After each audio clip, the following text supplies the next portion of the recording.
वालेकुम अस्सलाम। तो आज की क्लास के अंदर जो है वो हमने स्टडी करना है हेडर्स फुटर्स पिक्चर्स इंसर्ट करना, साइटेशंस और कैप्शंस। और तो फिर देखेंगे टाइम बच गया तो हाइपरलिंक्स और भी चीजें स्टडी कर रहे हैं। अल्हम्दुलिल्लाह आई एम फाइन। अच्छा, तो सबसे पहले हम इंसर्ट कर लेते हैं पिक्चर्स। पिक्चर इंसर्ट करने के लिए आपने जो है वो जहाँ पे आपने पिक्चर इंसर्ट करनी है सबसे पहले आपने वहां पे क्लिक करना है। फिर हम आएंगे इंसर्ट टैब में। इंसर्ट टैब पे ना पिक्चर्स इंसर्ट करने की तीन ऑप्शंस होती हैं। या तो आप ऑफलाइन पिक्चर इंसर्ट कर लें, ऑनलाइन इंसर्ट कर लें, या फिर आप स्क्रीनशॉट ले लें। तो हम वन बाय वन तीनों को डिस्कस करते हैं। सबसे पहले आपने जाना है, अगर आपने ऑफलाइन पिक्चर इंसर्ट करनी है तो आप पिक्चर्स पे क्लिक करेंगे और यहाँ पर आप आ जाएंगे अपनी गैलरी में। तो यहाँ से आपने जो भी पिक्चर इंसर्ट करनी है उसके ऊपर क्लिक करके आप इंसर्ट पे क्लिक कर देंगे तो आपकी पिक्चर इंसर्ट हो जाएगी। अच्छा, अब फिर आपने अगर इस पिक्चर को डिलीट करना हो तो इसके बॉर्डर पे क्लिक करके डिलीट की प्रेस कर देंगे तो पिक्चर डिलीट हो जाएगी। फर्दर मोर इंसर्ट टैब में आके यहाँ पर ऑनलाइन पिक्चर्स की ऑप्शन आती है। तो ऑनलाइन पिक्चर्स पे जाएंगे, यहाँ पर बिंग की ऑप्शन आती है। आप बिंग पर जाकर कोई भी अपना टॉपिक सर्च कर लें जिससे रेलिवेंट आपको पिक्चर्स चाहिए। जैसे यहाँ पर मैंने अभी एआई सर्च किया है तो उससे रेलिवेंट ये पिक्चर्स आ गई हैं। जो पिक्चर आपने इंसर्ट करनी है ना उस पर क्लिक करें और इंसर्ट पे क्लिक करें तो पिक्चर इंसर्ट हो जाएगी। कुछ पिक्चर्स ऐसी भी होती है पिंक के थ्रू जो अपने साइज की वजह से इंसर्ट नहीं हो पाती, तो आपने दूसरी ट्राई करेंगे।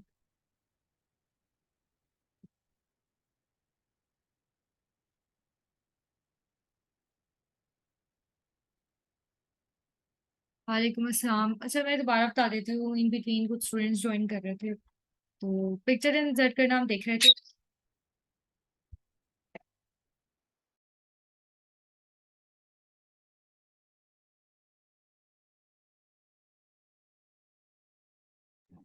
तो पिक्चर इंसर्ट करने के दो तरीके होते हैं। या तो आप यहाँ पर आकर पिक्चर्स पे क्लिक करें और यहाँ पर ऑफलाइन पिक्चर्स आ जाएंगे जो भी आपके पास सेव्ड है वो आप इंसर्ट कर सकते हैं। सेकेंडली, जब आप पिक्चर्स पे आते हैं तो आपके पास बिंग की ऑप्शन होती है। यहाँ पर आप अपना टॉपिक सर्च करें, जो भी पिक्चर्स आएंगी उसके ऊपर क्लिक करके इंसर्ट पे क्लिक करेंगे तो पिक्चर आपके सामने इस तरह से इंसर्ट होकर आ जाएगी। अब जैसे ही वो पिक्चर इंसर्ट होकर आएगी यहाँ पर उसके साथ लेआउट टैब भी आएगा। और एक तो ये सर्कल्स हैं जिसके थ्रू आप पिक्चर को रीसाइज कर सकते हैं। और यहाँ पर लेआउट टैब है। यहाँ पर लेआउट के ऑप्शन पे क्लिक करके ना आप यहाँ पर इसकी सेटिंग कर सकते हैं कि पिक्चर आपके टेक्स्ट के बिटवीन में किस तरह से डिस्प्ले होगी। अभी पहली वाली ऑप्शन क्या है कि आपके पिक्चर के अबव और आपके पिक्चर जो है उसके अबव और बॉटम पे टेक्स्ट आ रहा होगा और साइड पे जो है वो उसके टेक्स्ट लिख सकते हैं। आप यहाँ पर ये देख सकते हैं, ये जो एल्बो है ना ये आपकी पिक्चर को रिप्रेजेंट करती है और लाइंस टेक्स्ट को। आप यहाँ पर साइड पे भी कुछ टाइपिंग कर सकते हैं जो भी आप लिखते हैं। तो एक फर्स्ट लेआउट था। और सेकंड लेआउट क्या है, आपकी पिक्चर के अराउंड टेक्स्ट आ जाएगा इस तरह से। और ये है टाइट कि आपकी पिक्चर के अराउंड टेक्स्ट हो रहा हो उसके और पास आ जाएगा। और ये होते हैं थोरो। और थ्रू आपकी पिक्चर के ना, ये जो अगर आके आपकी पिक्चर इस तरह से है कि उसके दरमियान में भी कुछ स्पेस है तो उसके सेंटर में भी आपका टेक्स्ट लिखा हुआ आ जाएगा। और ये होती है टॉप एंड बॉटम। तो आपके पिक्चर के ऊपर और नीचे इस तरह से टेक्स्ट लिखा हुआ आ जाएगा। साइड पे नहीं लिख सकते जिस तरह से ये यहाँ पर लिख सकते हैं। ये है बिहाइंड टेक्स्ट। तो आपकी पिक्चर जो है वो टेक्स्ट के बिहाइंड चली जाएगी और टेक्स्ट उसके ऊपर डिस्प्ले हो रहा होगा। क्योंकि ब्लैक पिक्चर है तो कम्प्लीटली नहीं पता चल रहा है क्या लिखा हुआ है, एक कुछ ही एरिया पे पता चल रहा है। लेकिन इस तरह से आपकी पिक्चर जो है बिहाइंड टेक्स्ट चली जाती है, आपका टेक्स्ट उसके ऊपर आ जाता है। आप अभी वो देख सकते हैं। और इसके अलावा ये है picture in front of text के, पिक्चर ऊपर आ जाती है और टेक्स्ट पीछे चला जाता है।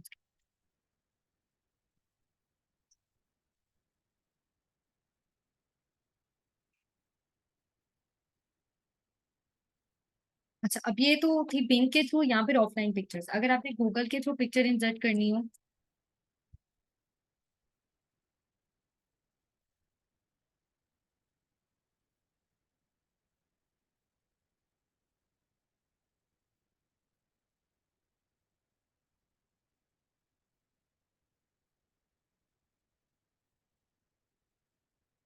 गूगल पे आके अपना टॉपिक सर्च करेंगे और यहाँ पर आप अपनी पिक्चर पे क्लिक करते हैं जो पिक्चर आपने इंसर्ट करनी है। अच्छा, जो भी पिक्चर आपने अपने डॉक्यूमेंट में इंसर्ट करनी है ना वो ब्लर नहीं होनी चाहिए, वो क्लियर होनी चाहिए। तो आप उस पिक्चर को साइड पे ओपन कर देंगे ना, उसके ऊपर क्लिक कर देंगे, वो साइड पे ओपन हो जाएगी तो आपको पता चल जाएगा पिक्चर क्लियर है या नहीं। और फिर क्लियर पिक्चर हो तो ही आपको उसको इंसर्ट करें, अदरवाइज जो है वो आप उसको ना इंसर्ट करें। अच्छा,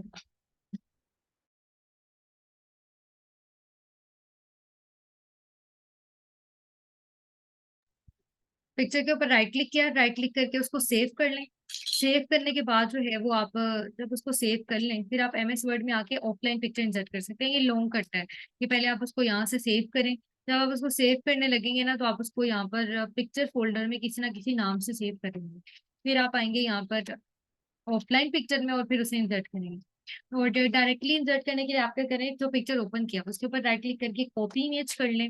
फिर जहाँ पे आपने इमेज इंसर्ट करनी है वहां पे जाके कंट्रोल V प्रेस करते हैं, तो आपकी इमेज जो है वो वहां पर पेस्ट हो जाएगी।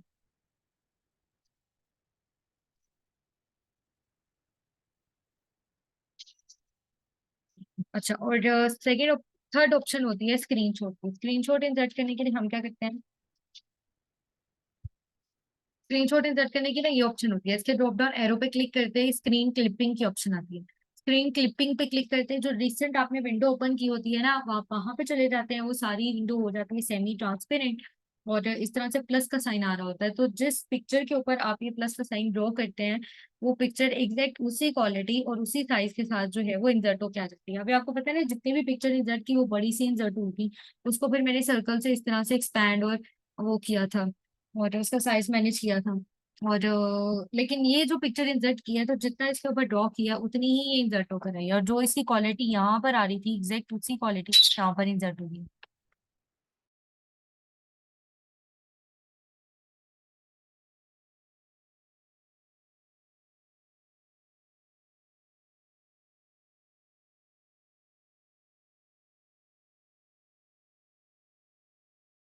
अच्छा, तो इन तीनों तरीकों से आप पिक्चर इंसर्ट कर सकते हैं। इसके अलावा जो पिक्चर आपने इंसर्ट किया उसके ऊपर फॉर्मेट टैब आता है, और यहाँ से आप इसको क्रॉप भी कर सकते हैं। ये इसके यहाँ पे क्रॉप की ऑप्शन होती है, यहाँ पर आप कर सकते हैं क्रॉप। फिर क्रॉपिंग टूल्स आ जाते हैं, यहाँ पर आप इसको मैनेज कर सकते हैं जितनी आपने क्रॉप करनी है। क्रॉप करने के बाद आप साइड पे कहीं भी क्लिक कर दें तो आपकी पिक्चर उतनी क्रॉप हो जाएगी। अगर आपने रिवर्स करना है ना एक्शन अपना, तो कोई भी एक्शन अपना रिवर्स करने के लिए यानी वापस लेने के लिए आप कंट्रोल Z प्रेस करते हैं। ये ऑप्शन होती है रिवर्स करने की, यानी कंट्रोल Z। अंडू, जो भी आपने रीसेंट एक्शन परफॉर्म किया होता है उसको अंडू करने के लिए, उसको रिवर्स करने के लिए हम कंट्रोल Z प्रेस करते हैं। तो अगर आप कंट्रोल Z प्रेस करते चले जाएंगे तो जितने भी एक्शंस आपने परफॉर्म किए होंगे वन बाय वन वो सारे रिवर्स होते चले जाएंगे। लेकिन ऐसा नहीं कि मैंने एक डॉक्यूमेंट को ओपन किया और कल मैंने उसके अंदर जो एक्शंस परफॉर्म किए थे वो रिवर्स नहीं होंगे। अभी जब मैंने ओपन किया होगा और अभी जो मैंने एक्शंस परफॉर्म किए थे ना, वो वन बाय वन फिर रिवर्स होने लग जाएंगे।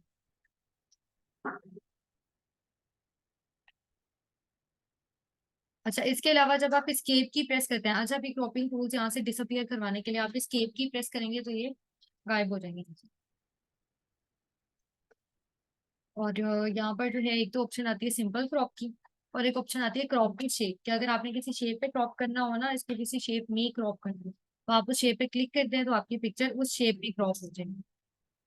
और एक तो आप ये सर्कल से भी रिसाइज कर सकते हैं, दूसरा आप यहाँ पर उसको एग्जैक्ट हाइट और विड्थ बता देते हैं तो आपकी पिक्चर उतनी हाइट और विड्थ में हो जाएगी। और यहाँ से आप जो है वो उसका कोई कोलाज वगैरह लगा सकते हैं, कलर इफेक्ट्स वगैरह अप्लाई कर सकते हैं।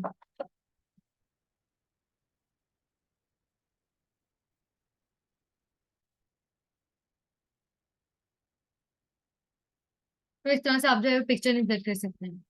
अच्छा, अब यहाँ तक सबको समझ आइए। पिक्चर इंसर्ट करना तो बहुत सिंपल था। एक तो आप यहाँ से ऑफलाइन पिक्चर लगा सकते हैं, बिंग के थ्रू लगा सकते हैं, या फिर आप जो है वो स्क्रीनशॉट लगा सकते हैं। अब हम आते हैं हेडर्स और फुटर पे। हेडर फुटर क्या होता है, हर पेज के टॉप के ऊपर जो इन्फॉर्मेशन अपीयर हो रही होती है उसको हेडर बोलते हैं। अक्सर आपने देखा होगा कि जो डॉक्यूमेंट्स होते हैं उनके टॉप पे कुछ ना कुछ लिखा होता है, या तो डॉक्यूमेंट का नाम लिखा होता है, या ऑथर का नेम लिखा होता है, या पेज नंबर्स लिखे होते हैं। इसी तरह से डॉक्यूमेंट के बॉटम पे, हर पेज के बॉटम पे कोई इन्फॉर्मेशन डिस्प्ले हो रही होती है, या तो पेज नंबर्स होते हैं, या तो ऑथर का नेम होता है, या फिर उस डॉक्यूमेंट का टाइटल या कोई भी डिजाइन वगैरह होता है, तो उसको फुटर बोलते हैं। हेडर क्या होता है, हर पेज के टॉप पे अगर कोई भी इंफॉर्मेशन आ रही होती है, चाहे वो पेज नंबर है, कोई ऑथर का नाम है, या फिर टाइटल है, तो वो हेडर होती है। और हर पेज के बॉटम के ऊपर जो इन्फॉर्मेशन आ रही होती है फुटर होती है। मैंने आपको बताया था ना, मार्जिन एरियाज होते हैं टॉप बॉटम लेफ्ट राइट के, वो एरियाज जिसमें आप टाइपिंग नहीं कर सकते। तो जो हेडर्स और फुटर्स होते हैं ना, ये मार्जिन एरियाज में सेट हो जाते हैं। ये वो टॉप वाले एरिया में और बॉटम वाले एरिया में हेडर फुटर सेट हो जाता है, लेकिन आप कोई और चीज टाइप नहीं कर सकते। अच्छा, अब हेडर में आने के लिए आप इंसर्ट टैब पे जाते हैं, यहाँ पर ऑप्शन होती है हेडर की, इसके ऊपर क्लिक करेंगे। अब यहाँ पर हेडर से सारे स्टाइल्स आ जाएंगे। अब यहाँ पर टाइप हेयर पे क्लिक किया तो टाइप हियर पे क्लिक किया, आप देख सकते हैं यहाँ पर जो है वो कुछ टाइप करने की ऑप्शन है। हम जो भी यहाँ पर लिखना है वो टाइप कर देंगे।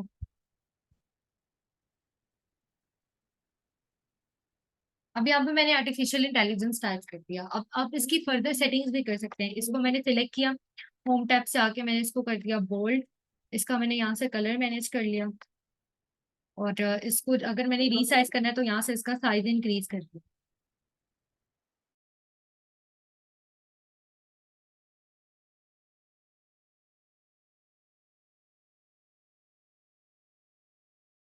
और अगर आपने इसके ऊपर कोई शेप ड्रॉ करनी है ना, तो आप वो भी कर सकते हैं। जैसे मैं इंसर्ट टैब में शेप्स पर गई, और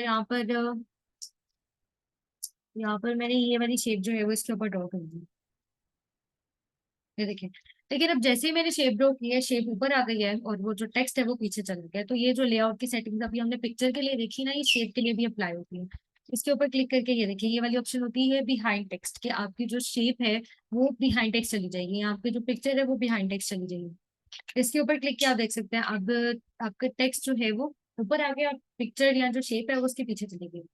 फर्दर यहाँ पर जो आप इंसर्ट करते हैं ना कोई शेप, तो ये ऊपर ऑप्शन आती है ड्राइंग टूल्स फॉर्मेट की। यहाँ पर जाके आप इसका कलर चेंज कर सकते हैं, शेप जो भी आपने इंसर्ट की। जब आप हेडर या फुटर को सेट कर रहे होते हैं ना, तब वो थोड़े डार्क होते हैं, लेकिन जब वो सेट हो जाते हैं तो वो लाइट होते हैं। यानी कि आपने इस बात का ख्याल रखना है कि जब आप इसको सेट कर रहे हैं ना, तो ये ऐसे ही नहीं आएगा, ये इससे थोड़ा लाइट आएगा सेट। और यहाँ से आप शेप की आउटलाइन कोई लगा सकते हैं, अगर आप चाहते हैं कि शेप के अराउंड आउटलाइन हो, जो कि ऑलरेडी अभी तो अप्लाइड है। आप यहाँ से भी शेप के इफेक्ट्स वगैरह चेंज कर सकते हैं। यहाँ से शेप फिल, यानी शेप का कलर चेंज हो जाता है, शेप की अराउंड आउटलाइन अप्लाई हो जाती है। कि पहले आप डैशेस से जाके डैशेस स्टाइल सेलेक्ट कर लेंगे, ये देखिए बैक एंड पे हो रहे हैं। और फिर आप वेट पे जाके उसकी वेट सेलेक्ट कर लेंगे, कितनी उसकी वेट हो। फिर आप जो कलर सेलेक्ट करेंगे ना, उस कलर की उसकी आउटलाइन अप्लाई हो जाती है। और शेप इफेक्ट से जो है वो शेप के इफेक्ट्स अप्लाई हो जाएंगे।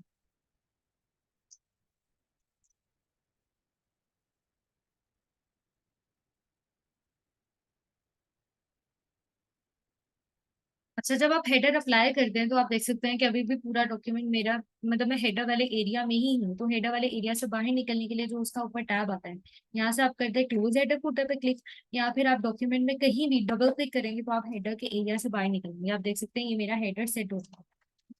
तो ये आप इस तरह से अपनी मर्जी का हेडर खुद डिजाइन कर सकते हैं। मतलब जो भी लिखना है उसको लिखें, उसके बाद उसको सिलेक्ट करके होम टैब से उसकी टेक्स्ट की फॉर्मेटिंग कर लें, फिर आप उसके ऊपर कोई शेप ड्रॉ कर सकते हैं। शेप का ऊपर जो टैब आता है वहां पे आप फर्दर उसकी जाके सेटिंग्स कर सकते हैं। और भी यहाँ पर हेडर की ऑप्शन है। और हेडर की ऑप्शन, अगर आपने हेडर चेंज करना हो ना, तो आप यहाँ तो इंसर्ट टैब में जाएं, हेडर में जाएं, यहाँ से आप रिमूव भी कर सकते हैं, यहाँ से आप एडिट भी कर सकते हैं। और आप डायरेक्टली क्या करें, ये जो हेडर वाला एरिया होता है ना, इसके ऊपर डबल क्लिक करें। ठीक है, वहां पर जाके वो ऑप्शन सिलेक्ट करने के बजाय आप हेडर वाले एरिया पे डबल क्लिक करते हैं, आपके सामने ये टैब अपीयर हो जाएगा। यहाँ पर आगे हेडर में ना आप फर्दर ऑप्शन सिलेक्ट करने हैं, जैसे ये 3 कॉलम्स वाला हेडर है। तो यहाँ पर आप अगर 3 कॉलम्स नहीं चाहिए तो आप इस सेंटर वाले को डिलीट कर दें, फिर सिर्फ 2 साइड्स वाले रह जाएंगे। इसी तरह से ये एक हेडर है जिसमें डॉक्यूमेंट टाइटल आएगा। आप जो भी चीज लिखेंगे ना माइक्रोसॉफ्ट वर्ड, उसको डॉक्यूमेंट टाइटल रिकॉग्नाइज कर लेगा। फिर अगर आपको दोबारा डॉक्यूमेंट का टाइटल इंसर्ट करने की जरूरत पड़ती है, जैसे अभी मैंने डॉक्यूमेंट का टाइटल उसको बता दिया, तो मुझे कवर पेज में डॉक्यूमेंट का टाइटल इंसर्ट करने की जब जरूरत पड़ेगी, मुझे उसको दोबारा नहीं बताना पड़ेगा। मैं आप लोग को ये करके भी दिखाती हूँ। ये है डॉक्यूमेंट का टाइटल की बात, और इसके अंदर हम डॉक्यूमेंट का टाइटल लिख देंगे।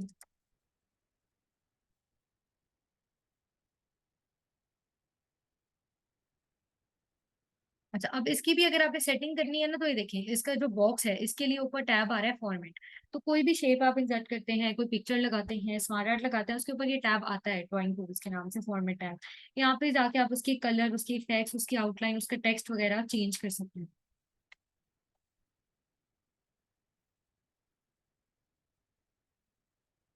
अच्छा, अब हेडर्स की ऑप्शन में आपको कुछ पेज नंबर्स की ऑप्शन भी मिलेगी, जैसे ये पेज नंबर का स्टाइल अभी अप्लाई किया मैंने।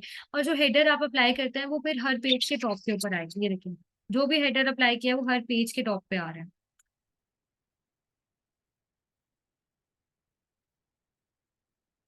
कुछ पेज नंबर्स के स्टाइल भी बिटवीन में ही है, और कुछ जो है वो बाकी स्टाइल्स भी हैं। और जो पेज नंबर्स के लिए स्टाइल्स है ना, उसके लिए एक अलग ऑप्शन भी होती है यहाँ पर। जैसे एक होता है हेडर, एक होता है फुटर, और हेडर फुटर में भी कुछ पेज नंबर्स की ऑप्शन आती है, और अलग से पेज नंबर्स की भी ऑप्शन होती है। यहाँ से मैंने इसको कर दिया क्लोज। ये देखिए, अब मेरे सारे एक्शंस अनडू होते जा रहे थे, रिवर्स हो रहे थे, क्योंकि मैं कंट्रोल जी जो है वो प्रेस करके जाती थी। अच्छा, अब इन टैब में जाके यहाँ पर देखिए हेडर हमने अप्लाई कर दिया। अब हम अप्लाई करेंगे फुटर। फिर हम आएंगे पेज नंबर्स पे। फुटर होता है हर पेज के बॉटम पे, मैंने बताया जो भी इंफॉर्मेशन आ रही होती है फुटर होती है। अब यहाँ से जाके आप फुटर सेलेक्ट कर सकते हैं। अब फुटर की अगर बात करें तो यहाँ पर भी टाइप हेयर की ऑप्शन है, इसको भी आप फिर सिलेक्ट करके जो भी आपने टाइपिंग की उसको सिलेक्ट करके आप होम टैब से उसके फोन कलर वगैरह मैनेज कर सकते हैं, उसके ऊपर कोई शेप ड्रॉ करके उसको फिर बिहाइंड टेक्स्ट करके उसकी फर्दर फॉर्मेटिंग कर सकते हैं। ऊपर जो शेप से रेलिवेंट टैब आ जाता है format tab.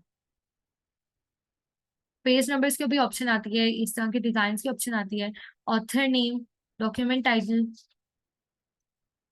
Mostly author name जब आप लिखते हैं ना तो वो फुटर में लिखा जाता है, तो आप यहाँ से कोई फुटर स्टाइल ऑथर नेम के लिए देख सकते हैं। और पेज के टॉप के ऊपर लिखा जाता है डॉक्यूमेंट का टाइटल, यहाँ पे पेज नंबर्स। अब अगर रिसर्च पेपर की हेडर फुटर की बात करें ना, तो रिसर्च पेपर में फुटर तो आप अपनी मर्जी से लगा सकते हैं, कोई भी डिजाइन लगा दें या फिर आप ऑथर का नेम लगा दें, तो फुटर तो आप ये लगा सकते हैं। लेकिन हेडर डिफाइंड होता है रिसर्च पेपर का कि एपीए स्टाइल का हेडर ही होता है, कि उसके अंदर डॉक्यूमेंट का टाइटल आ रहा होता है, पेज नंबर आ रहा होता है। और जो एमएलए स्टाइल का हेडर ही होता है, उसके अंदर आपका लास्ट नेम आ रहा होता है और पेज नंबर भी आ रहा होता है। तो ये हम लेक्चर 4 में सेट करेंगे। अच्छा, मैंने डिजाइन अप्लाई कर दिया तो आप देख सकते हैं हर पेज के बॉटम के ऊपर जो है ये फुटर अप्लाई हो चुका है। अब जब आप हेडर फुटर अप्लाई करते हैं ना, ऊपर जो इसका टैब आता है यहाँ पर एक ऑप्शन होती है header from top, footer from bottom. यानी कि बॉटम से ये 0.49 इंचेस अबव है ये फुटर। अगर मैं चाहूँ तो ये मैं इसको इंक्रीज भी कर सकती हूँ बॉटम से फुटर की स्पेस, या फिर इसे डिक्रीज भी कर सकती हूँ। सिमिलरली हेडर के लिए भी हम स्पेस को इंक्रीज और डिक्रीज कर सकते हैं। फर्दर मोर यहाँ पर इसको जो फुटर और हेडर होता है इसको एडिट करने की, इसको रिमूव करने की ऑप्शन आती है। और यहाँ पर डिफरेंट फर्स्ट पेज की ऑप्शन आती है। ये डिफरेंट, अब आपको पता है ये जो ऊपर टैब आया है ना, ये हेडर के लिए भी अप्लाई होता है, फुटर के लिए भी सेम टैब है और पेज नंबर के लिए भी सेम टैब है। तो इसके अंदर एक तो पहली ऑप्शन डिफरेंट फर्स्ट पेज। कभी कभी क्या होता है कि हमने जब कवर पेज, हम हर डॉक्यूमेंट के लिए कवर पेज इंसर्ट करते हैं, ठीक है। कवर पेज एमएलए स्टाइल के रिसर्च पेपर के अलावा हर डॉक्यूमेंट के लिए लगता है। और जब हम कवर पेज लगाते हैं तो कभी कभी ऐसा होता है कि हम अपनी मर्जी के अकॉर्डिंग कवर पेज से हेडर डिफरेंट करना चाहते हैं, मतलब रिसर्च पेपर के लिए तो डिफाइंड है ना। सिंपल डॉक्यूमेंट की बात करें तो हम हमारी मर्जी ये हो सकती है कि हमने कवर पेज के लिए अलग तरह का हेडर रखना है और बाकी थ्रू आउट द डॉक्यूमेंट मुझे एक अलग तरह का हेडर चाहिए। तो उसके लिए हम क्या करेंगे, डिफरेंट फर्स्ट पेज पे क्लिक कर देंगे। उससे पहले पेज का हेडर डिफरेंट हो जाता है। ये देख सकते हैं आप, जो पहला पेज है ना उसका हेडर भी डिसअपियर हो चुका हुआ है, उसका फुटर भी डिसअपियर हो चुका है। और जो मैंने पहले हेडर फुटर सेट किया था वो फिर पेज 2 से ऑनवर्ड सारे पेजेस के लिए वो सेम ही है, लेकिन पहले पेज का रिमूव हो चुका हुआ है। तो पहले पेज के लिए अब हम दोबारा सेट करेंगे। ये देखिए पहले पेज के लिए मैंने ये सेट कर दिया।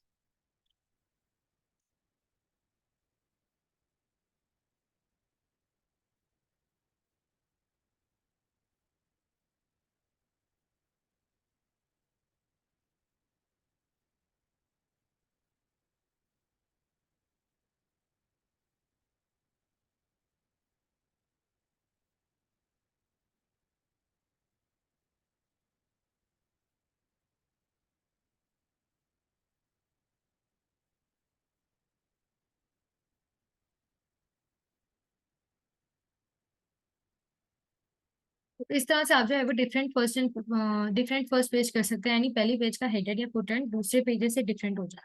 और अगर आप इस ऑप्शन को कर देते हैं अनचेक, तो फिर जो बाकी पेजेस के लिए हेडर होता था वही पहले पेज पे भी अप्लाई हो जाएगा। और different odd and even pages से क्या होता है कि ओड पेजेस के लिए अलग हेडर फुटर हो जाते हैं और इवन पेजेस के लिए अलग हेडर फुटर। अब जो फर्स्ट पेज है वो ओड है और सेकेंड पेज का इवन पेज के लिए अब हम दोबारा यहाँ से सेट करेंगे। मैंने इसे क्लोज कर दिया। अब आप देख सकते हैं कि ओड पेजेस के लिए पेज नंबर 1 और ये इवन पेज के लिए ये दूसरा है, और फिर ये ओड पेज के लिए और फिर ये इवन पेज के लिए।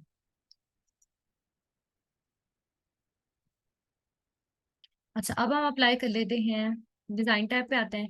ये ऑप्शन होती है वाटर मार्क की, बल्कि पहले हम जो है वो साइटेशन कैप्शन लगा देते हैं। कैप्शंस क्या होते हैं, आपने देखा होगा कि हर जगह आपकी कोई भी बुक है तो उसमें पिक्चर के अंडर कैप्शन अप्लाई होती है, उस पिक्चर की डिस्क्रिप्शन आ रही होती है और साथ में उसका नंबर आ रहा होता है, फिगर 1.1, 1.2 एंड सो ऑन। जो भी उसका लेबल होता है, इमेज भी लेबल होता है कभी कभी, पिक्चर 1.1, इमेज 1.1 या जो भी, तो उसको बोलते हैं कैप्शन। एमएस वर्ड के अंदर जब आप कोई पिक्चर लगाते हैं, कोई इक्वेशन लगाते हैं, कोई टेबल इंसर्ट करते हैं, स्मार्ट आर्ट लगाते हैं, तो उसके लिए आपने उसकी कैप्शन लाजमी लगाना है। तो अब इक्वेशन कैसे लगाते हैं, मैंने यहाँ पर क्लिक किया, उसके बाद हम आए इंसर्ट टैब में। इंसर्ट टैब में ना यहाँ पर सिंबल की ऑप्शन होती है, सिंबल में जाके आप मोर सिंबल पे क्लिक करके सिंबल्स देख सकते हैं। अब यहाँ पर एरियल में तो आपको ये सिंबल मिलेंगे, फर्दर यहाँ पे और भी है, जैसे कि अगर हम देखें विंग्स,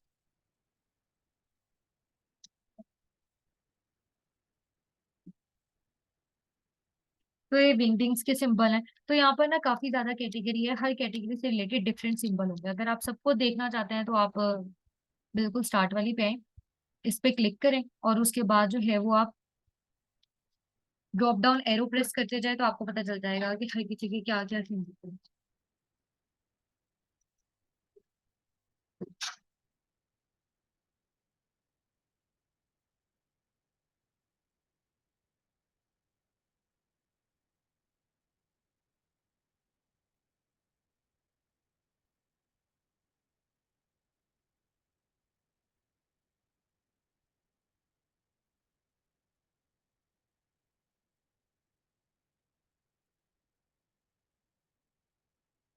तो यहाँ से आप कोई भी सिंबल इंसर्ट कर सकते हैं। फिर सिंबल पे क्या होता है कि जहाँ पे भी आपका कर्सर होता है सिंबल पे क्लिक कर देंगे तो वहां पे वो सिंबल इंसर्ट हो जाएगा। और ये ऑप्शन होती है इक्वेशन की। अब इक्वेशन के ड्रॉप डाउन एरो पे क्लिक करेंगे तो कुछ मैथमेटिकल इक्वेशंस है जो आप यहाँ से इंसर्ट कर सकते हैं। जैसे कि अगर मुझे ये चाहिए तो मैंने क्वाड्रेटिक इक्वेशन पे क्लिक कर दिया तो ये इक्वेशन आ गई। मैं इसको थोड़ा सा जूम इन कर रही हूँ ताकि आपको क्लियर हो जाए। और अगर यही इक्वेशन मुझे खुद इंसर्ट करनी हो, मतलब कुछ इक्वेशन ऐसी हो सकती हैं जो अगर आपको आपके डॉक्यूमेंट में कोई मैथमेटिकल इक्वेशन चाहिए जो कि आपको यहाँ पर नहीं मिल रही, आपने खुद इंसर्ट करनी है, तो वो भी हम इंसर्ट करके देख लेते हैं। इंसर्ट पे आए, इक्वेशन पे आए, फिर हमने न्यू इक्वेशन पे क्लिक किया, इंसर्ट न्यू इक्वेशन। उसके बाद में ना यहाँ पे आ गया टाइप इक्वेशन हियर, और साथ ही ऊपर इक्वेशन टूल्स आए हैं, इसको हम यूज कर सकते हैं इक्वेशन टाइप करते हुए।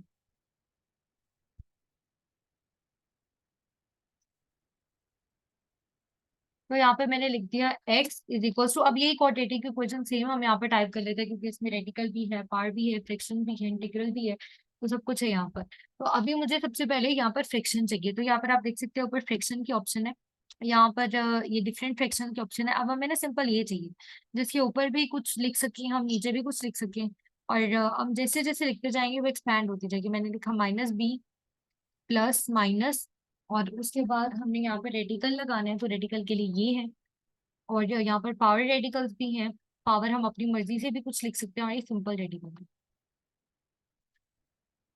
अब मुझे बी की पावर चाहिए, बी स्क्वायर चाहिए। तो अब यहाँ पर हम स्क्रिप्ट सिलेक्ट करेंगे। स्क्रिप्ट ना दो तरह की होती है, सुपर स्क्रिप्ट का मतलब होता है पावर, और सबस्क्रिप्ट का मतलब होता है कि उसके नीचे कुछ आ जाते हैं सबस्क्रिप्ट, यानी कि जिस तरह से केमिकल इक्वेशंस में होता है वो H2 हाइड्रोजन के लिए और ऑक्सीजन के लिए, इस तरह से। अब ये हमें चाहिए इस वक्त सुपर स्क्रिप्ट यानी कि पावर में, तो हमने सुपर स्क्रिप्ट के ऑप्शन सेलेक्ट की, और यहाँ पर हम कर देते हैं बी। और ऊपर जाने के लिए आप यहाँ पे क्लिक भी कर सकते हैं, और आप एरो भी यूज कर सकते हैं। राइट एरो प्रेस किया ऊपर आ गए 2, और फिर राइट एरो प्रेस किया नीचे आ गए -4AC, और फिर डाउन एरो प्रेस किया नीचे आ गए, और यहाँ पर मैंने लिख दिया 2। तो यहाँ पर हमने इक्वेशन अब खुद से टाइप करी। और सिमिलरली अगर आपने कोई केमिकल इक्वेशन टाइप करनी हो तो वो भी आप कर सकते हैं। उसके लिए अभी आप इंसर्ट पे आएंगे, इक्वेशन, इंसर्ट न्यू इक्वेशन। अब यहाँ पर आप केमिकल इक्वेशन टाइप कर दें, जैसे कि अभी हम वाटर की टाइप कर लेते हैं,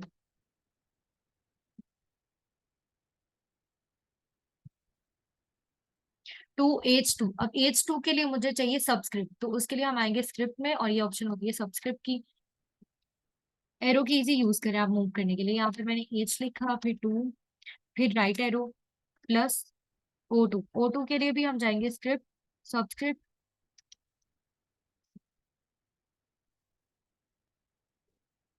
अब एरो यूज करने के लिए हम एरो की ना ये ऑप्शन होती है, ड्रॉप डाउन पे क्लिक करके यहाँ पर आपके पास एरोज आ रहे होते हैं, आप इनमें से भी कोई एरो लगा सकते हैं, जैसे मैंने सिंपल ये एरो लगा दिया।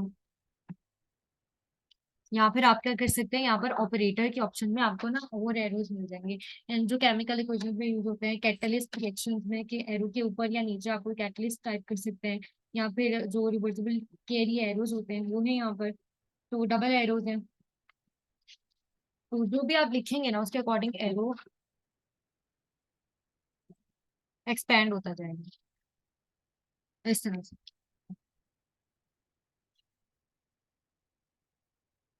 तो यहाँ पर अभी हम सिंपल एरो यूज करेंगे, उसके बाद हम टाइप कर देंगे 2H2O।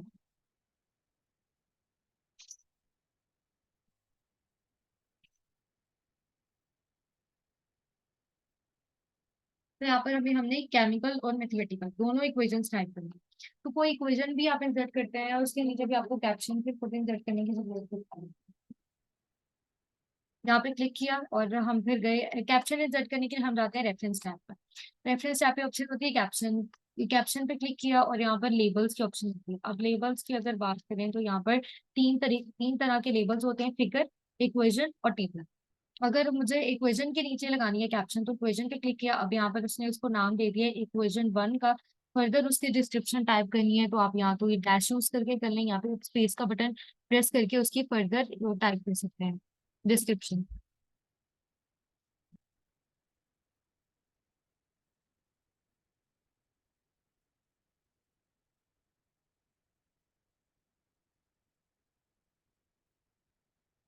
ओके कर दिया तो आप देख सकते हैं यहाँ पर अभी डिस्क्रिप्शन टाइप होके आ गई है, मतलब कैप्शन लग गई है उसकी। और कैप्शन लगाने के लिए ना आप क्या करते हैं, जहाँ पे क्लिक किया हुआ है एंटर प्रेस करें।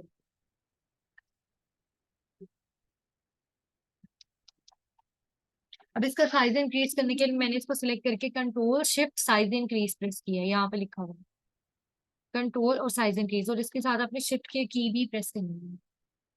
और अगर आपको कैप्शन का साइज भी कम लगता है ना तो आप कैप्शन को भी सिलेक्ट करके की यूज कर सकते हैं, यहाँ पे क्लिक करके उसका साइज इंक्रीज करते हैं या उसका कलर वगैरह ये होम टैब से सेट कर सकते हैं।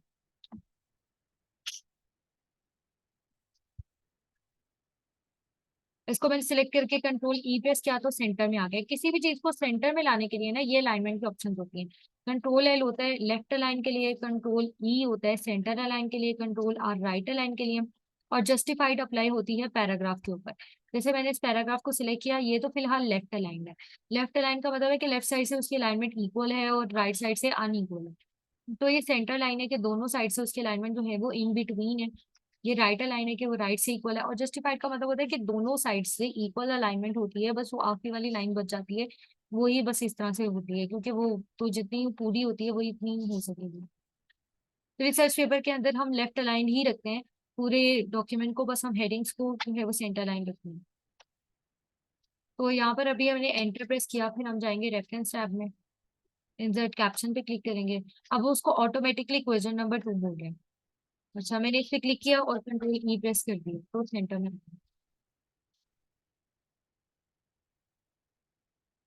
तो वो इस बात का ध्यान रखना है कि जिस चीज की आप कैप्शन लगा रहे हैं वो उसके एग्जैक्ट नीचे आनी चाहिए। मतलब ऐसा नहीं है कि कैप्शन लेफ्ट अलाइंड हो और जिस चीज की कैप्शन है वो सेंटर में हो।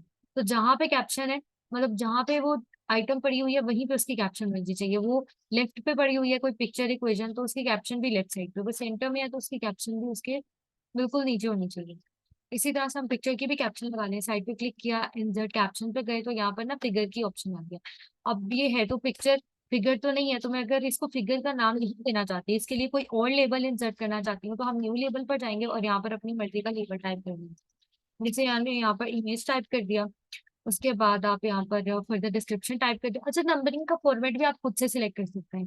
नंबरिंग पर जाएं और यहाँ से जाके फिर आपको आप सिलेक्ट कर लें कि आपको जो है वो इस तरह सिंपल काउंटिंग चाहिए, अरेबिक न्यूमरल्स, या फिर आपको जो है वो स्मॉल अल्फाबेट चाहिए, capital letters, Roman number counting, जैसे भी आपको काउंटिंग चाहिए। ओके कर दिया, यहाँ पर आपके पास कैप्शन इंसर्ट होकर आ गई। या अपने खुद से जो आप कैप्शन लगाते हैं उसको डिलीट करने की भी ऑप्शन होती है। इंसर्ट कैप्शन पे अच्छा एंटर प्रेस करना है। ठीक है, साइड पे क्लिक करके आपने शिफ्ट एंटर नहीं बल्कि एंटर की प्रेस करनी है। तो जब आप इंसर्ट कैप्शन पे जाते हैं ना, यहाँ पे देखिए इमेज पे क्लिक किया। अब यहाँ पे डिलीट लेबल की ऑप्शन आती है। जो लेबल्स आप खुद से बनाते हैं बस आप उसी को डिलीट कर सकते हैं। जो लेबल्स माइक्रोसॉफ्ट वर्ड की तरफ से होते हैं उनको आप डिलीट नहीं कर सकते।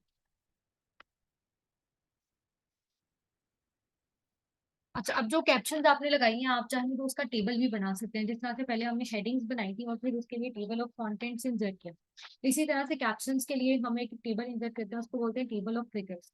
तो हेडिंग्स के लिए तो टेबल बनाना जरूरी था, टेबल ऑफ कंटेंट्स कंपल्सरी होता है, लेकिन जो टेबल ऑफ फिगर्स होता है ना ये आप अपनी आपकी अपनी मर्जी होती है। अगर आप बनाना चाहें तो बना लें, उस टेबल के अंदर फिर सारी कैप्शन आ रही है।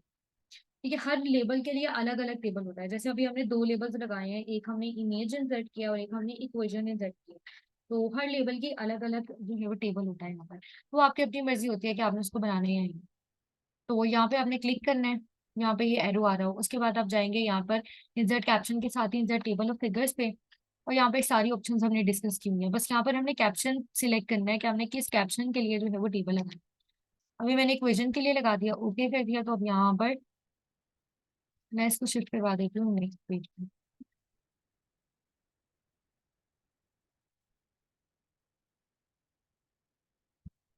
तो यहाँ पर इसकी हेडिंग नहीं आती, हेडिंग आपको इसकी खुद बनानी पड़ती है।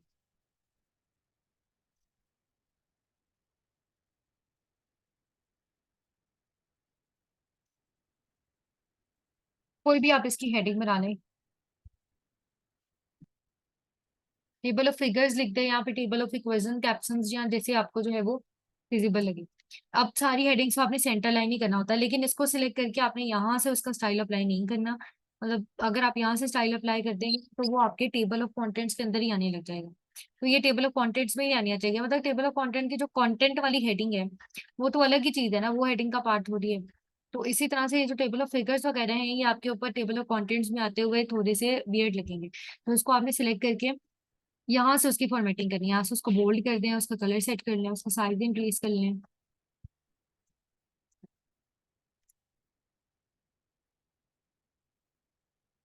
इसी तरह से यहाँ पर बना लेते हैं दूसरा वाला भी table. Insert cap, insert table of figures, यहाँ पर इमेज सेलेक्ट कर लिया। अब इसकी भी अलग से हेडिंग बना लेते हैं।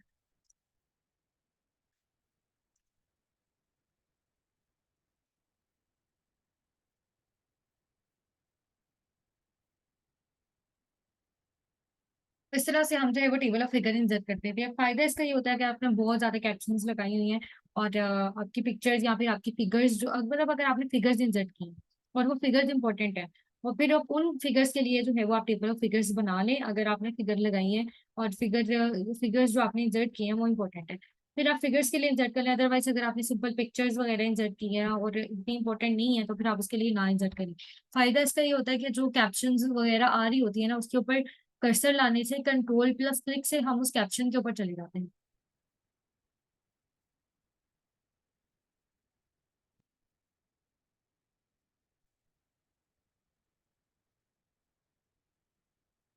ये आपने खुद प्रैक्टिस करनी है। आज की क्लास के आप लोग को असाइनमेंट मिलेगी, तो उसमें जब आप लोग को अपने हाथ से गुजारेंगे ना सारी चीजें, तो आपको सारी क्लियर हो जाएगा सब कुछ। क्लास के लास्ट में मैं बताऊंगी कि क्या असाइनमेंट। अच्छा, अब हम आते हैं रेफरेंसेस के ऊपर, कि अगर आपने अपना डॉक्यूमेंट किसी सोर्स से कॉपी किया है तो जिस सोर्स से आपने कॉपी किया है ना उसको आपने रेफर करना होता है अपने डॉक्यूमेंट के लास्ट पे आके, उसको बोलते हैं रेफरेंसेस। ठीक है, सोर्सेज आपने रेफर करने होते हैं तो उसको बोलते हैं साइटेशन या फिर रेफरेंसेस। तो साइटेशन या रेफरेंसेस इंसर्ट करने के लिए हम आते हैं रेफरेंस टैब में, इंसर्ट साइटेशन पे। तो जहां तक आपने अपना डेटा कॉपी किया है ना, फॉर एग्जांपल हो सकता है कि आपने अपना जो कंटेंट बनाया है, आपने अपना जो डॉक्यूमेंट बनाया है वो आपने एक से ज्यादा सोर्स यूज करके बनाया है। हो सकता है आपने वेबसाइट भी यूज की है, बुक भी यूज की है, कोई जर्नल आर्टिकल भी यूज किया है। तो यहाँ पर ना पेजेस आ रहे होते हैं, पेज 4 to 10। आप इस पेज के ऊपर क्लिक करते हैं, यहाँ पर नेविगेशन बार ओपन हो जाती है, यहाँ पर आपको हर पेज का पता चल रहा है कि हर पेज पे क्या लिखा हुआ है। टोटल पेजेस भी आपको यहाँ पर पता चल रहे हैं, आप किस पेज पे खड़े हैं वो आपको पता चल रहा है, पेज 4 और 10, यानी अभी भी आप पेज 4 पे खड़े हैं। फर्दर मोर आप यहाँ पे आके देख सकते हैं कि जिस पेज पे आपने जाना हो वहाँ पे आप क्लिक करते हैं तो आप उस पेज पे चले गए। तो आप हर पेज को देख सकते हैं यहाँ से। और यहाँ पर रिजल्ट्स में आके आप कुछ भी सर्च कर सकते हैं, जैसे मैंने अगर यहाँ पर AI सर्च कर दिया तो आप देख सकते हैं कि उसने यहाँ पर काफी ज्यादा रिजल्ट्स शो करवाए हैं मुझे। जो AI था वो हर जगह हाईलाइटेड हो गया, और उसके रिजल्ट्स यहाँ पर इस लिस्ट में भी मेरे पास आते हैं। तो ये जो नेविगेशन बार होती है ये पेज के ऊपर क्लिक करने से ओपन होती है, यहाँ पर आपको पेजेस पता चलते हैं, कोई चीज आप यहाँ पे सर्च कर सकते हैं। और हेडिंग्स पे क्लिक करने से आपको आपकी हेडिंग्स का पता चलता है।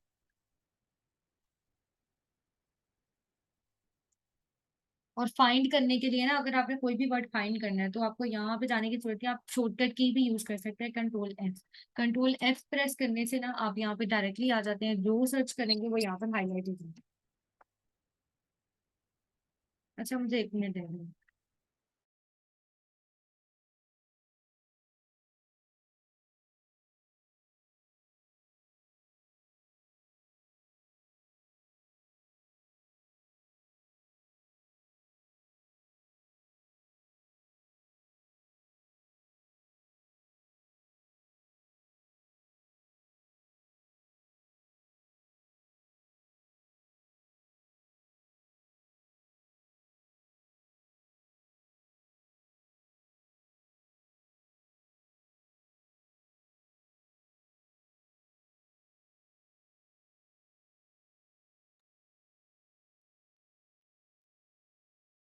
अच्छा, तो अपने रेफरेंसेस एंटर करने हो तो उसके लिए आप आते हैं इंसर्ट साइटेशन पर।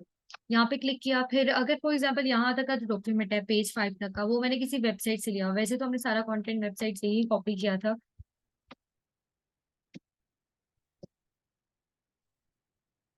लेकिन फॉर एग्जांपल हम जो है वो साइटेशन ऐड करने के लिए दो तीन साइटेशन ऐड कर लेते हैं, एक हम बुक की ऐड कर लेते हैं, एक हम वेबसाइट की ऐड कर लेते हैं। जैसे इस वेबसाइट से जो है वो हमने कंटेंट कॉपी किया था, तो सबसे पहले हम वेबसाइट की साइटेशन ऐड कर लेते हैं। जैसे यहाँ पर क्लिक करके मैंने साइटेशन ऐड करनी है कि पेज 5 तक का जो है वो मैंने किसी वेबसाइट से यूज किया था। तो पेज 5 के एंड पे क्लिक किया, इंसर्ट साइटेशन के ऊपर गए, ऐड न्यू सोर्स पे क्लिक करना है। और यहाँ पर जाके ना टाइप ऑफ सोर्स में देखिए तो बुक भी है, बुक सेक्शन, जर्नल आर्टिकल वगैरह सब कुछ है, वेबसाइट वगैरह। तो जो भी सोर्स आपने यूज किया हो ना अपने कंटेंट को कॉपी करने के लिए, आप उस सोर्स पे क्लिक कर दें।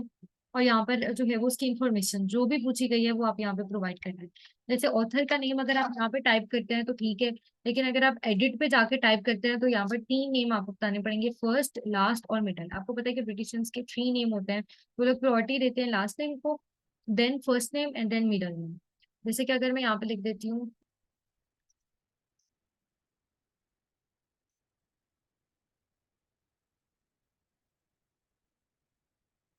तो देखिए उससे पहले लास्ट नेम लिखा, फिर फर्स्ट नेम, फिर मिडल नेम। और यहाँ पर अगर आप कॉर्पोरेट ऑथर के बॉक्स पे क्लिक कर देते हैं तो कॉर्पोरेट ऑथर का मतलब होता है कि जिसके लिए आप बना रहे हैं ना डॉक्यूमेंट, जिसको आपने सबमिट कराना है। फॉर एग्जांपल अगर आपने किसी यूनिवर्सिटी के प्रोफेसर को सबमिट कराना है, तो उन्हीं प्रोफेसर की हैंड रिटन बुक से, मतलब वही ऑथर थे, उन्हीं की बुक से अगर आपने कॉपी किया है कंटेंट और उन्हीं को सबमिट करा रहे हैं, तो फिर आप कॉर्पोरेट ऑथर के बॉक्स पे क्लिक करते हैं। अदरवाइज इसको आप अनचेक रहने देते हैं। और यहाँ पर हम टाइटल लिख देते हैं, मतलब जो बुक हमने यूज की है उस बुक का टाइटल क्या था। अब यहाँ पर मैं सारी इन्फॉर्मेशन जो है वो सपोज एंटर कर रही हूँ, क्योंकि हमने कोई बुक नहीं यूज की, हमने डायरेक्ट वेबसाइट से जो है वो अपना कंटेंट कॉपी किया। ईयर ऑफ पब्लिश बताते हैं। अब किसी भी बॉक्स पे क्लिक करने से ना आपके पास यहाँ पे एग्जांपल शो होगी कि उस बॉक्स में आपने क्या डेटा एंटर करना है, उसकी एग्जांपल आपको यहाँ पे शो होगी।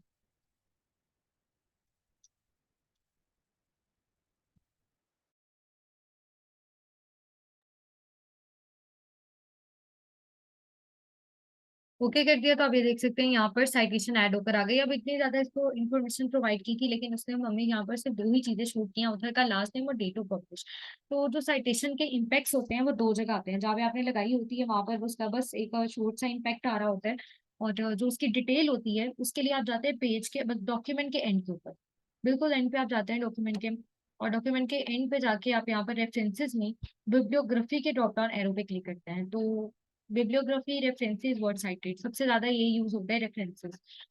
इसके अंदर फिर आपकी साइट डिटेल आ रही होती है। रेफरेंसेस पे क्लिक करने से आपके सामने अभी ऐड हो गए हैं रेफरेंसेस।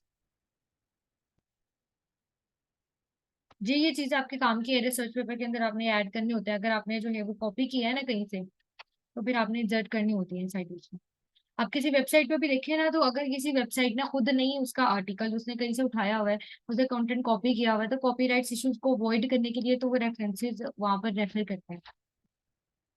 अगर आपने भी रिक्वायर्ड हो ना यूनिवर्सिटी की तरफ से कि रेफरेंसेस डालने हैं, तो फिर आप रेफरेंसेस की हेडिंग देके तो फिर आपको रेफरेंसेस इंक्लूड करते हैं।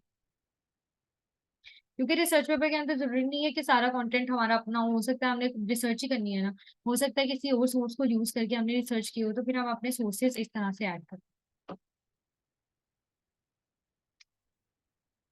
और ये सारी चीजें आप लोग आउटसोर्स भी कर सकते हैं, मतलब कि आपको एक तो ये सारी चीजें पता भी होनी चाहिए, जॉब में आप यूज कर सकते हैं। और दूसरा आप ये चीज फाइवर के ऊपर भी आउटसोर्स कर सकते हैं। इन सारी इस कोर्स के बाद आप लोग अपनी इजीली कोई अपना अकाउंट बना सकते हैं माइक्रोसॉफ्ट ऑफिस का, उसकी गिग डेवलप कर सकते हैं। पावर पॉइंट के लिए अलग कीजिएगा, एक्सेल के लिए अलग, ऑफिस एमएस वर्ड के लिए अलग।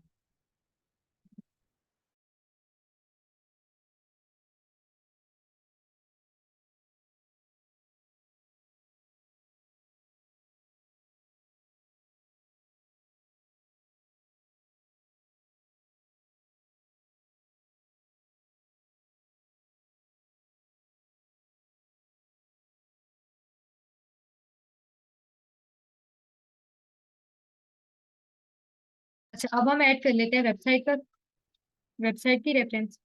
तो यहाँ पर मैंने क्लिक किया, तो जहां तक का डेटा आपने कहीं से कॉपी किया होता है ना, आपने वहां पे क्लिक करना होता है, फिर आपने जाना होता है इंसर्ट साइटेशन पे, यहाँ पर वो पहले वाला ही सोर्स रेफर करता है। अब आप ऐड न्यू सोर्स पे क्लिक करेंगे तो आप कोई नया सोर्स उसको बता सकते हैं। अब हम वेबसाइट ट्राई कर लेते हैं।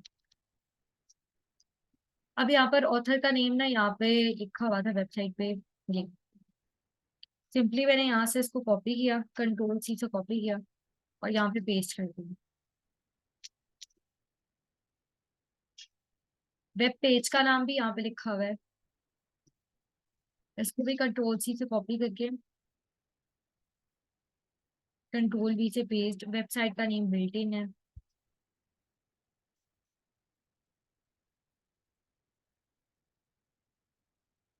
ईयर, डेट सारी यहाँ पे लिखी हुई है।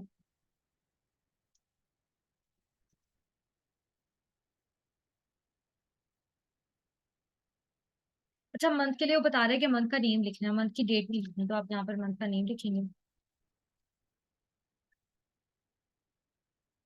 फाइनली आपने वेबसाइट का यूआरएल कॉपी कर देना है। उस वेबसाइट के ऊपर ना ये यूआरएल आ रहा होता है, इसको आपने सिलेक्ट करना है। सिलेक्ट करके कंट्रोल सी प्रेस करना है, फिर यहाँ पे आके कंट्रोल वी प्रेस कर देंगे तो वेबसाइट का यूआरएल जो है वो पेस्ट हो चुका है। अभी यहाँ पर साइटेशन ऐड हो गई है।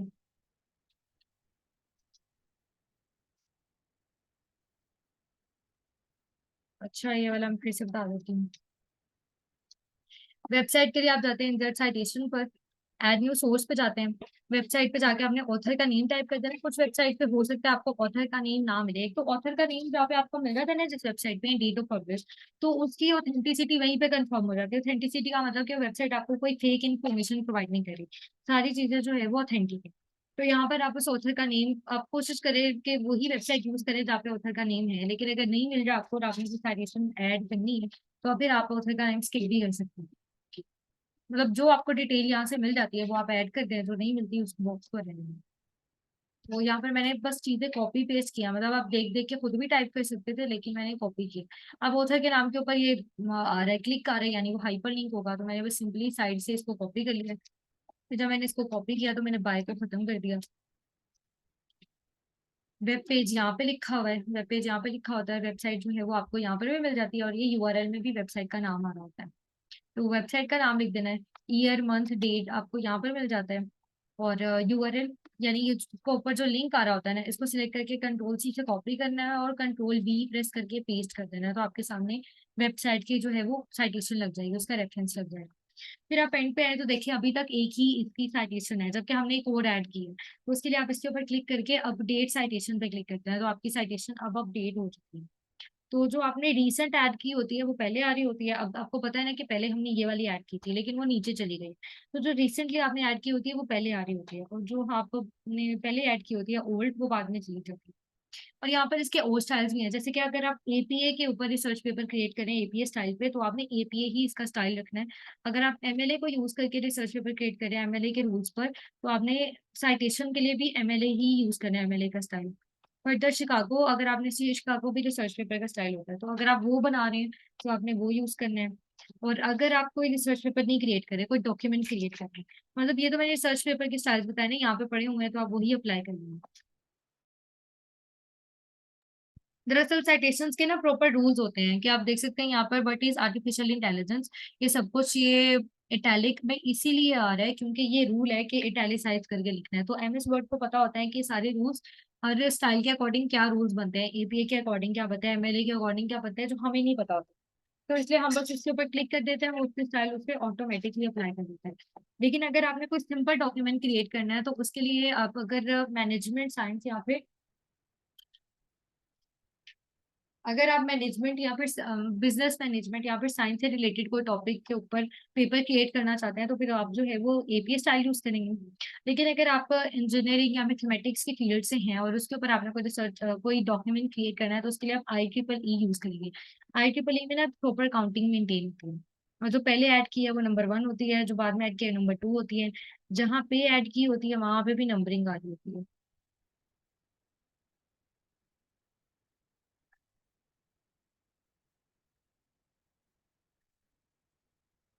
ये देखिए जहाँ पे ऐड किया वहां पर अभी सिर्फ नंबर 1 लिखा हुआ है।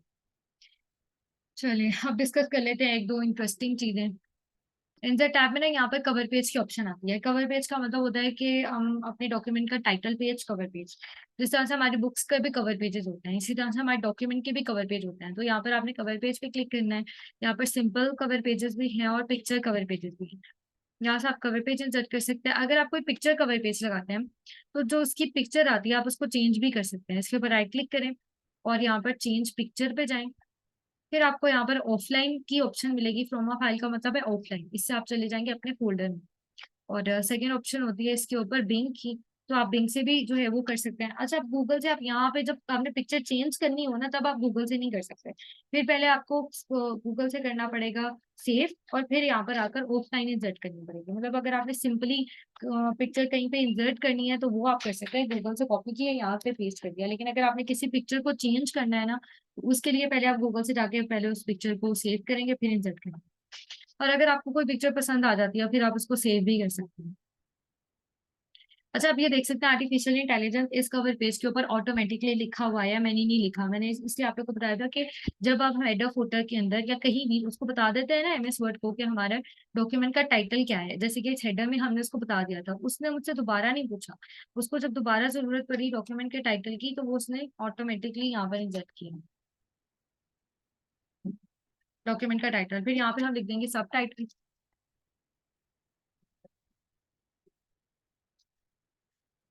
असाइनमेंट 1 थी इंस्टॉलेशन ऑफ एमएस ऑफिस, और असाइनमेंट 2 आपको आज मिलेगी। और एब्स्ट्रैक्ट का मतलब होता है आपके रिसर्च पेपर की समरी या फिर आपके डॉक्यूमेंट की समरी। तो समराइज आपने ऐसे करना होता है, उसके अंदर की पॉइंट्स आने चाहिए। मतलब समरी आपने बिल्कुल ध्यान से लिखनी है, और समरी होती है कंसाइज, यानी जितनी छोटी हो, जितने उसके अंदर कीवर्ड्स यूज हो, समरी ऐसी होती है कि वो कंसाइज हो क्योंकि वो समरी होती है। और उसने क्योंकि आपके डॉक्यूमेंट को, आपके रिसर्च पेपर को रिफ्लेक्ट करना होता है, वो एक रिफ्लेक्शन होती है, तो उसके अंदर आपने की पॉइंट्स या इंपॉर्टेंट बातें इंक्लूड करनी होती है।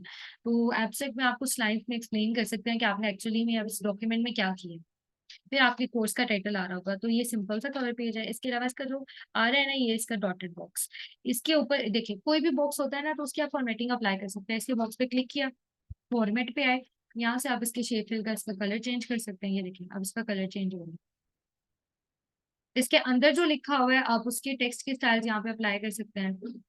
ये देखिए जैसे मैं टेक्स्ट स्टाइल अप्लाई करी हूँ तो उस बॉक्स के अंदर जो भी लिखा हुआ है ये इसका स्टाइल चेंज होता जा रहा है।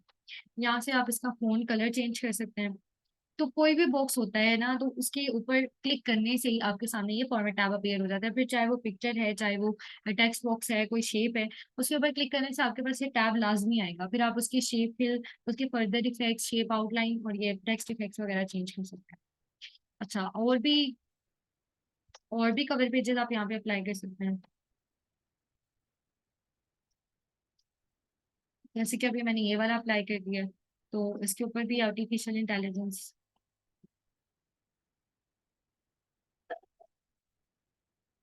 उसने खुद ही रिकॉग्नाइज करके लिख दिया था। और अब मैंने क्योंकि एक दफा उसको सबटाइटल भी बता दिया तो इसने दूसरी दफा सबटाइटल भी मुझसे नहीं पूछा। यहाँ पर मेरे अकाउंट का नेम आ रहा है, अकाउंट का नेम आप अपनी मर्जी से लिख दें जो भी लिखते हैं।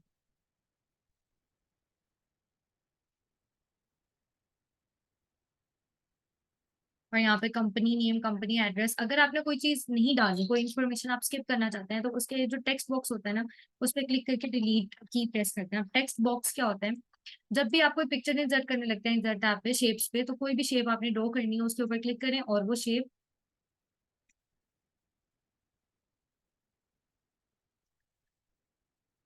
उस शेप पे क्लिक करें और वो शेप जो है वो आप कहीं भी ड्रॉ कर लें। उसके ऊपर राइट क्लिक करके आप ऐड टेक्स्ट भी कर सकते हैं, यानी उसके अंदर कुछ लिख भी सकते हैं।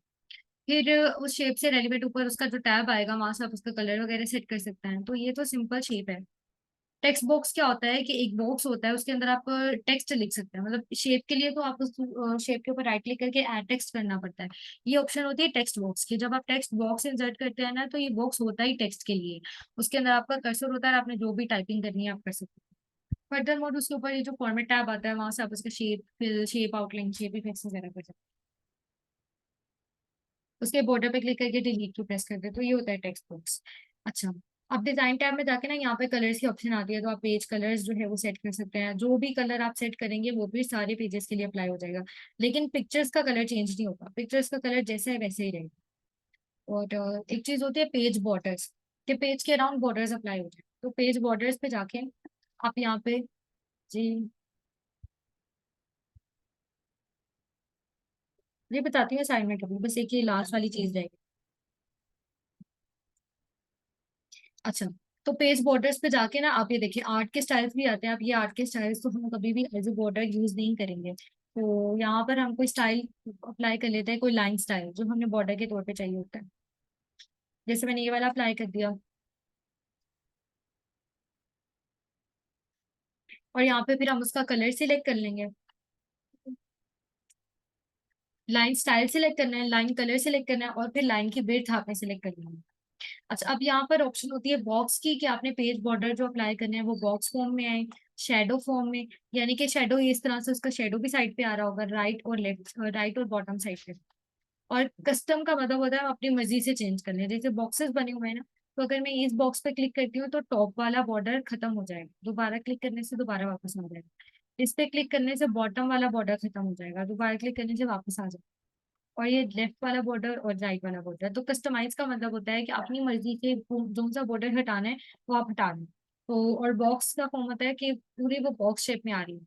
3D का मतलब कुछ भी नहीं होता, वो भी बॉक्स ही होता है, बस वो कॉर्नर से ना उसका इम्पेक्ट देखने से ऐसा लगता है जैसे 3D हो। और शेडो ये ओके कर दिया तो आप देख सकते हैं कि हर पेज के अब बॉर्डर्स अप्लाई हो चुके हैं। अच्छा, अब आपकी असाइनमेंट क्या है, आपने अपनी मर्जी से कोई भी टॉपिक सेलेक्ट करना है। जैसे अभी हमने क्लास में आर्टिफिशियल इंटेलिजेंस सेलेक्ट किया, तो वेबसाइट से, किसी भी वेबसाइट से जाकर उसका कंटेंट कॉपी करें, क्योंकि हमारा मेन फोकस कंटेंट राइटिंग पर नहीं है बल्कि डॉक्यूमेंट क्रिएटिंग के ऊपर है, एमएस वर्ड की जो है ऑप्शंस पे। तो आपने क्या करना है, कंटेंट कॉपी करके उसकी फॉर्मेटिंग को लाजमी खत्म करना है, जैसे हमने फर्स्ट क्लास में खत्म किया, सेकंड क्लास में खत्म किया था, और फिर हमने रिसर्च पेपर की फॉर्मेटिंग सेट की थी। ये होम टैब पे नॉर्मल को मॉडिफाई करके हमने टाइम्स न्यू रोमन और फॉन्ट साइज 12 सेट किया था। फिर आपने अपनी हेडिंग बना लेनी है, टाइटल जो होगा उसको हेडिंग 1 बनाना है, और फिर बाकी हेडिंग्स आपने 2 3 तक सेट कर लेनी है। टेबल ऑफ कंटेंट्स बनाने हैं, और टेबल ऑफ कंटेंट्स को जो है वो हमने इसकी भी साइड सेटिंग्स पढ़नी है। फिर आपने पिक्चर्स इंसर्ट करनी है, और कोई इक्वेशन आप इंसर्ट कर लें। इक्वेशन अगर आपके टॉपिक से रेलिवेंट नहीं बन रही कोई तो आप छोड़ भी दें, या फिर आप रैंडम कोई भी इक्वेशन एंटर कर सकते हैं। जैसे मेरे भी टॉपिक से रिलेटेड नहीं बन रही थी, लेकिन मैंने एज ए इंसर्ट कर दी। लेकिन अगर आप स्किप करना चाहते हैं तो फिर आप स्किप भी कर सकते हैं। तो आपने पिक्चर्स या इक्वेशंस इंसर्ट करके उसके अंडर कैप्शन लास्ट में इंसर्ट करनी है, और फिर आपने साइटेशन इंसर्ट करनी है। पेज कलर लगा देना है कोई, और कवर पेज आपने इंसर्ट कर देना है, साथ ही साइटेशंस और पेज बॉर्डर्स, यानी जो जो चीजें हमने क्लास में की है ये सब कुछ आपने जो है वो करके ग्रुप में सेंड करनी है। अब स्पेलिंग एंड ग्रामर चेक हमारा रह गया है, कुछ और ऑप्शंस भी रहती हैं। मतलब अभी हमारा लेक्चर 4 पढ़ा हुआ है एमएस वर्ड के ऊपर, तो लेक्चर 4 लास्ट लेक्चर होगा एमएस वर्ड का। फिर एंड पे हम गूगल डॉक्स भी स्टडी करेंगे। गूगल डॉक्स में सेम वही ऑप्शंस होती है जो एमएस वर्ड में होती है, क्योंकि मैंने दिखाया था ना गूगल डॉक्स में कम ही ऑप्शंस होते हैं। तो जो ऑप्शंस हमने यहाँ पे स्टडी किया, बस हमने वहाँ पर देखना है कि वो ऑप्शंस कहाँ कहाँ हमें मिलेंगी, और डॉक्यूमेंट का लिंक कैसे बनाते हैं और उसको शेयर कैसे करते हैं। तो बस ये चीज हमने गूगल डॉक्स में देखनी है। असाइनमेंट की डिटेल में आप लोगों को ग्रुप में भी शेयर कर दूंगी कि क्या क्या चीजें आपने असाइनमेंट में इंक्लूड करनी है। ग्रुप में ही सेंड करनी है असाइनमेंट अपने नाम के साथ। और कंप्लीशन का टाइम है नेक्स्ट सैटरडे की क्लास से पहले। पीडीएफ में भी सेंड कर सकते हैं और एमएस वर्ड डॉक्यूमेंट फॉर्मेट में भी सेंड कर सकते हैं।